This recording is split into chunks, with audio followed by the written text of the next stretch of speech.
And so, وَالْأَرْضَ مَدَدْنَاهَا وَأَلْقَيْنَا فِيهَا رَوَاسِيَ وَأَنبَتْنَا فِيهَا مِنْ كُلِّ زَوْجٍ بَهِيجٍ تَبْصِرَةً وَذِكْرًا لِكُلِّ عَبْدٍ مُنِيبٍ وَنَزَّلْنَا مِنَ السَّمَاءِ مَاءً مُبَارَكًا فَأَنبَتْنَا بِهِ جَنَّاتٍ وَحَبَّ الْحَصِيدِ وَالنَّخْلَ بَاسِقَةٍ لَهَا طَلْعٌ نَضِيدٌ. It's very interesting that Allah chose nakhl to highlight out of all the things that grow from the earth.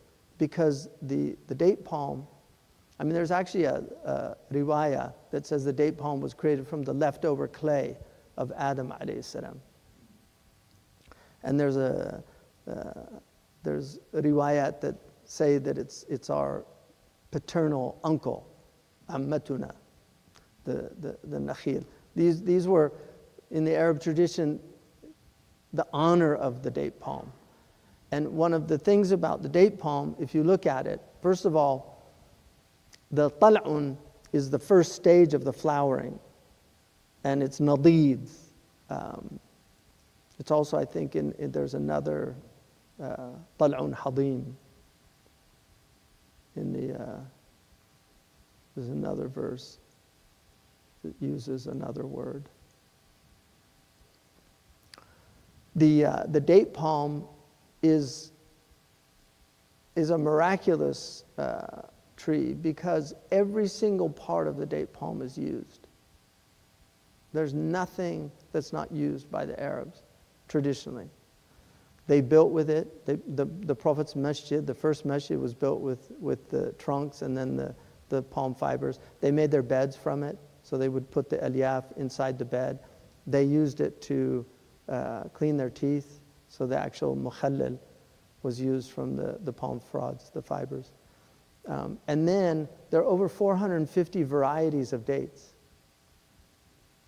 Like somebody just sent me, Sheikh Abdullah Al-Qadi sent me from Al-Ahsa Ruzayz, which they call it Barni, because that's the muntakhab for the Eastern Arabs. During Ramadan, they all eat the Ruzayz. The Prophet ﷺ loved ajwa. And the hadith sahih in Al-Bukhari and other praising the ajwa, and that whoever eats sab'a, if you eat 8 in the morning, then no sihr and no sum can get you. So the Prophet ﷺ, he lived on dates. We know that Aisha radiallahu anha, they didn't see any smoke coming out of his house for 2 months. And they asked Aisha, what were you eating? Because there was no smoke. She said, Kunna na'kul al-aswadain. We used to just live on the 2 black things.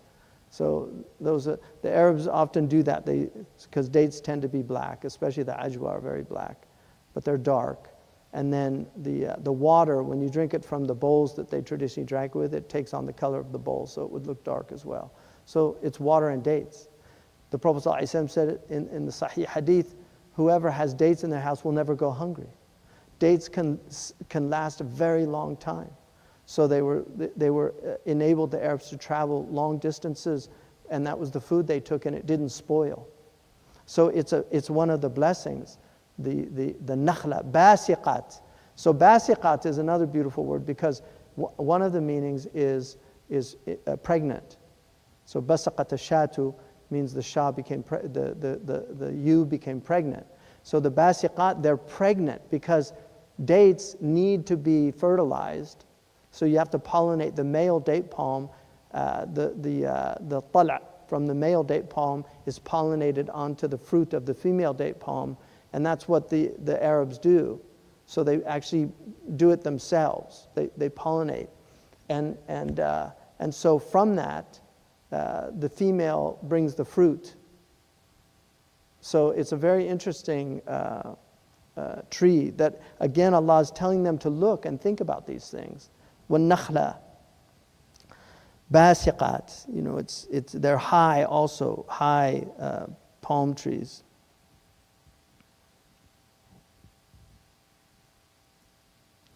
رِزْقًا لِلْعِبَادِ, and this is provision for لِلْعِبَادِ, and that's for everybody. وَأَحْيَيْنَا بِهِ بَلْدَةً مَيْتًا, right? And then we bring that, with this water, we bring a dead land back to life. كَذَلِكَ الْخُرُوجِ. So this is all taking people to an understanding of the ba'ath. Like this is, the resurrection is real. And these verses are to help people understand, if they think deeply about this, they will come to the conclusion that one, that this book, the secrets that are in this book and the depth of the book, and part of the difficulty, I think, is that it's through the Arabic language that the real miracle of the Quran manifests. I mean, one can see many things in translation, but when you get into the daqa'iq, into these very, very fine points of the language, and why Allah subhanahu wa ta'ala uses certain words as opposed to other words, and then just even the subtle things of just the particles that are used and why they're used. When you start seeing the extraordinary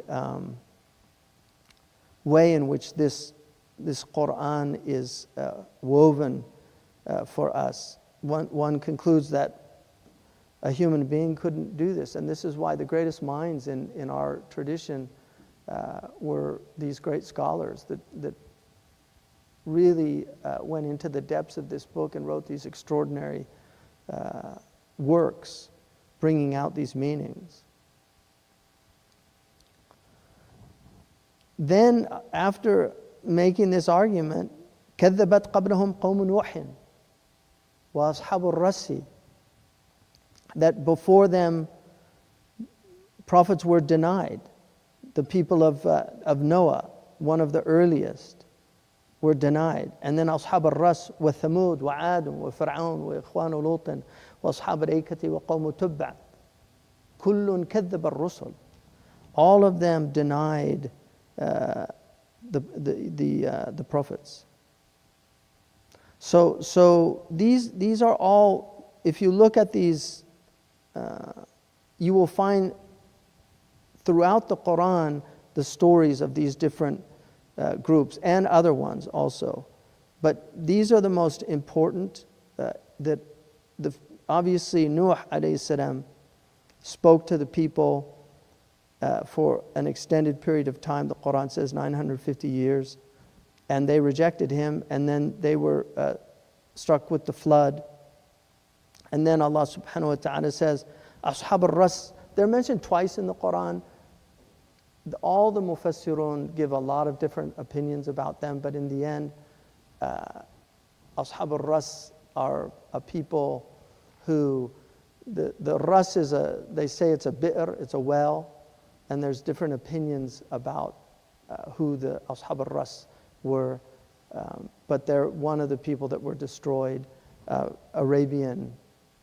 ancient Arabian peoples that were destroyed because of their arrogance and rejection. They say they threw the Prophet down into the well, and there's different views on who the Prophet was. And then the Ashab al-Aykah,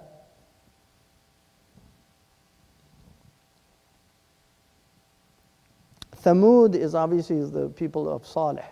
So Salih came to Thamud. These were people who built incredible stone in stone. They had immense power. They were ancient peoples. They're after Ad, even though they're mentioned here before Ad. They're after Ad, but they're close to Nuh alayhi salam. So these are ancient peoples, and they basically denied Salih. Salih was one of their notables. They were very looking forward to him being one of their great men. And then when he began to preach about their wayward ways, they were mistreating the poor. They wouldn't let the poor get the water. They asked for a sign. They were given this miraculous naqa, and then they were told, do not kill the camel. The camel would drink one day, and then they could drink the next day, and they ended up killing it. And then once it was dead, they were told, you have 3 days. And then they realized, and then they tried to kill Salih, but he was actually saved.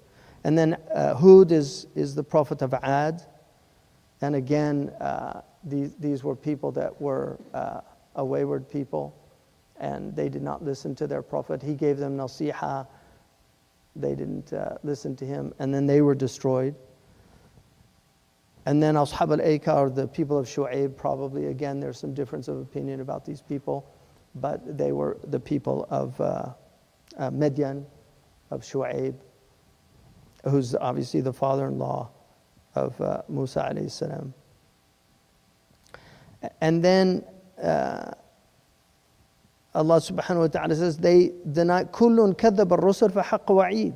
All of them denied the prophets, and so the wa'id became inevitable. ثَبَتَ حَقَّ ثَبَتَ. The wa'id is the threat that Allah gives. So the Arabs, they have wa'ad and wa'id.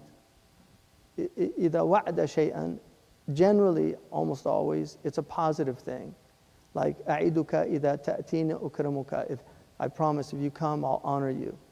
The wa'id is a threat. أَوْعَدَ.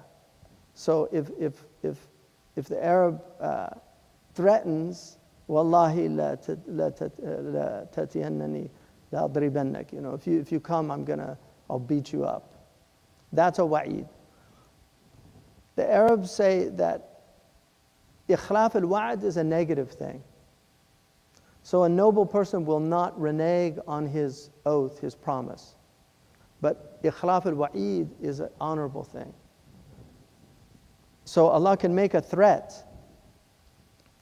and He can forego His threat. And it doesn't diminish Allah's azama.